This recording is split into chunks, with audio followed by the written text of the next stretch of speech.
Salut à tous. Toujours je suis en ce moment dans l'impression 3D, entre autres, hein. Je fais pas mal de choses en ce moment.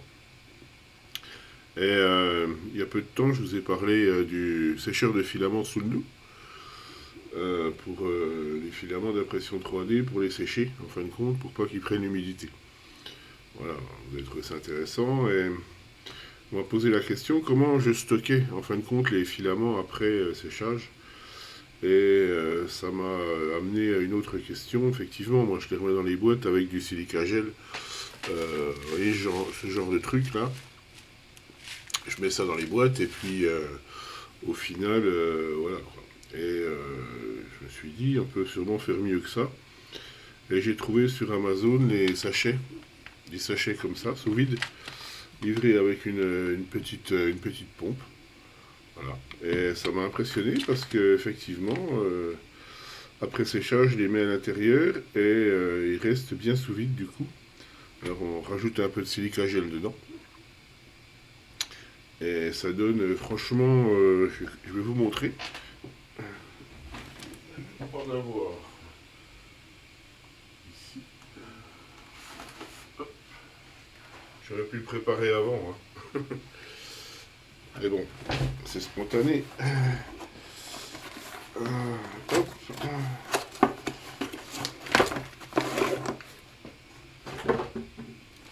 Voilà, vous voyez, ça donne ça une fois que c'est mis sous vide. Et c'est vraiment sous vide, hein, ça arrive à tordre la.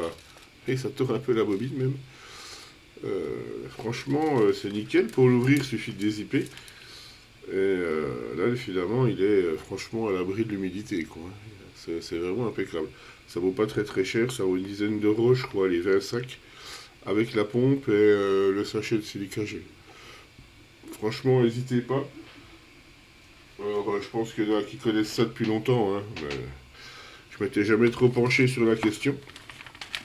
Et je trouve ça vachement bien. Voilà. Ça peut avoir d'autres applications, évidemment, hein. Alors, je sais pas si ça peut être alimentaire, mais en tout cas, pour les filaments, c'est vachement bien. Voilà. Ça peut le maintenir au sec. Je voulais juste dire ça parce que voilà, je l'avais jamais vraiment fait et je m'aperçois que c'est la meilleure chose à faire, voilà, pour stocker les filaments après utilisation. Ça, n'hésitez pas, c'est franchement nickel et c'est pas très cher pour le coup, ça vaut le coup quoi. Voilà, j'ai refait aussi pour ma pancart, voilà, en fait j'avais jamais utilisé et le filament carbone. Alors c'est du filament carbone noir pour le coup, c'est du PETG CE carbone. Acheté sur Amazon, je crois, une vingtaine d'euros, pareil. Et je suis assez impressionné. C'est vraiment, vous voyez, on voit déjà la qualité de finition, c'est vraiment super. C'est super costaud. Voilà, ça c'est un diffuseur arrière de ma pancarte, quoi. J'ai mis des inserts à l'intérieur. J'en ai profité pour mettre des inserts pour pouvoir visser. Les inserts de 3. On les met au fer à souder. Avec le fer à souder, on les enfonce dedans. C'est vraiment tout simple. Et ça tient bien. Du coup, j'avais la pièce d'origine à l'arrière du pod que j'avais fait initialement. Et c'était pas terrible parce que, vous voyez, j'avais un trou. On voit pas bien. J'avais un trou qui était dans le vide. Ici, j'avais un trou qui était dans le vide. C'était pas terrible. Alors, il va comme ça. Et du coup, j'ai refait une pièce que j'ai modifiée. J'ai déplacé cette ouverture-là. Je l'ai remonté un petit peu pour pouvoir faire deux trous de façon à pouvoir le fixer correctement avec deux vis, quoi. Alors, c'est pas grand-chose, hein, mais c'est mieux. Voilà, c'est beaucoup mieux comme ça. Là, je peux le fixer avec deux vis correctement. Voilà. C'est toujours une joie cette CNC là, je vous avoue que franchement on fait vraiment ce que je veux avec ce truc. Voilà, donc j'ai refait cette pièce, ça m'a pas pris très longtemps. À partir de la pièce d'origine, j'avais fait un gabarit avec le laser pour tester avant, comme je fais d'habitude. Je l'ai aussi imprimé le machin en TPU. Voilà.